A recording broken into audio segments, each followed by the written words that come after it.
Today's video, I'm talking all about the best lens filters that you can use to achieve beautiful cinematic footage within your wedding films. There are a variety of filters out there in the market today, and if you're just getting started into filmmaking, it can be a bit overwhelming, wondering which one to choose from, which brand do I get, or wondering if I even need one at all. There are a few types of filters that you need to be aware of, such as neutral density filters, diffusion, polarizers, UVs, and even gradients. The good news about this video today is we're only going to talk about two. Number one is going to be the neutral density filter, or ND. This is the most common filter that you've probably heard of, and essentially it's sunglasses for your camera. The benefits of using an ND filter is so that you can properly expose your image without sacrificing your shutter speed, aperture, and overall image quality. You really want to have full control over all of these settings so that you can really maximize the output from your camera. Having an ND filter helps you to retain that shallow depth of field, the bokeh within your image, because you're able to stay wide open within your aperture, because the filter is allowing you to properly expose the image without sacrificing that part. And you're also able to control the shutter speed, which affects the motion blur within your image. So if you are cranking that shutter, you're going to notice that the footage is going to be really choppy, opposed to if you are at double your frame rate with an ND, you're going to see that nice motion blur within your frame. I have been guilty of being a shutter speed warrior, especially since I switched over to Sony. Coming from the Canon cinema line where they had built-in NDs in this camera, I just became super spoiled. But after using them for several months, they are incredibly useful and beneficial, especially if you are using mirrorless cameras like the Canon R6, R8, Sony's mirrorless lineup, whatever it is that doesn't have built-in Ds. I definitely recommend having some kind of external option so that you can properly expose your image to get the best look possible. Number two is diffusion filters. These are the best kind of filters if you are really looking to get a soft, diffused look within your frame. These filters have become prominently used in the wedding filmmaking industry because they really help you reduce sharpness, smooth out skin tones, and give your footage that cinematic glow that we all love. Now, another thing about filters is considering which brand to choose from. There are a lot of different ones out there, and it's going to be really important for you to do your due diligence here so that you can make sure that you're getting quality glass that's going to be sitting over top of your already very expensive glass. But some of the filters that I've been using that I really have been loving is the Nisi brand. I've used a lot of different ones out there. I've used Tiffin, as you can see here.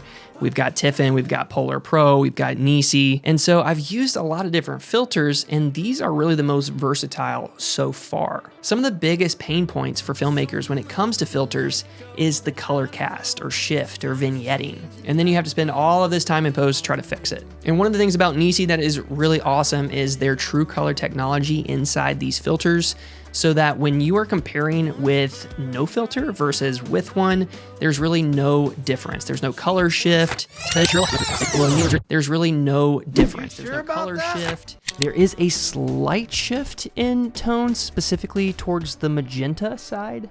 So looking at these side by side, you can tell that there is a bit of a yellow and green cast without a filter. And then when you apply the Nisi ND filter, you actually have a little bit more magenta introduced, which in my opinion actually makes the frame look a lot better. So I'm not mad at that shift, but yeah, it is just a little bit different than having no filter applied. Another perk of the Nisi system is the ability to stack filters. If you are someone who wants to have a neutral density filter as well as a diffusion filter, they make this super simple to have like the best of both worlds. It's not a screw-on or magnetic, you simply just slide the filter over top of one another. And when you're looking for ND filter solutions, you really want to consider having up to 9 stops, especially if you are on a mirrorless camera.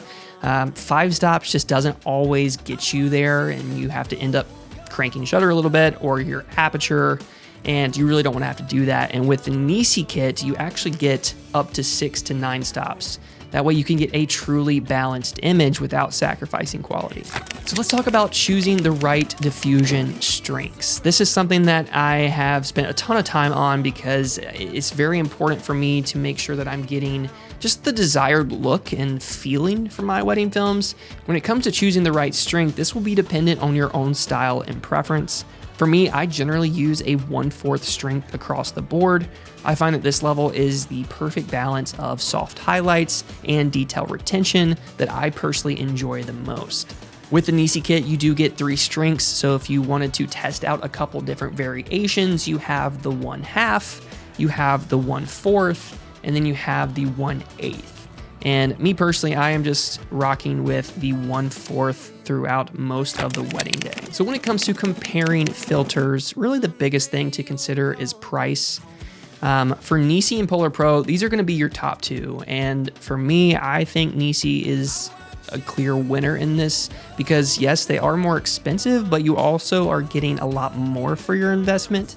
And to me, that's worth the extra money. With Polar Pro, I mean, you're still getting good quality. I mean, right out of the box, you're gonna get a good quality Pro Mist and a variable ND. But it also doesn't have the solution that Nisi has with being flexible on multiple stops and being able to stack filters. I think that's the biggest selling point, is having that flexibility and versatility. When it comes to Tiffin, I mean, they are a little bit cheaper. And I will say, I mean, I use their Pro Mist filters. I'm using one right now on my camera that's filming me currently, and I still think those are really great filters to consider. But when it comes to their variable ND solutions, that's where you start to run into some color cast and shift issues. And so, yes, it's a little bit cheaper, but you're also kind of dealing with headaches. So in my opinion, definitely consider going higher on your investment when it comes to filters. Overall, when it comes to using filters for your films, it's important to know why you need them and when to use them. I think at the very least, you should always invest in some kind of variable ND, especially if you're not considering using a diffusion filter, because they are for a more stylized look. They're not really a necessity by any means. This is just preference and one that I personally love to use and incorporate. And so at the very least, definitely have a variable ND so that you can properly expose outdoors and even indoors, especially if you're using S-Log, you're still gonna want to have a variable ND for those conditions as well. Because having a properly balanced image really makes all the difference and can really take your wedding films to the next level. And if you guys enjoyed this video and are interested in checking out the filters that I use, you can find them in the description below. And if you're looking for a new podcast to check out, you can listen to the Films We Make, available on Apple or Spotify, or you can find it on this YouTube channel. So thanks so much again for checking out this video, and until next time, keep creating and telling beautiful stories. Peace.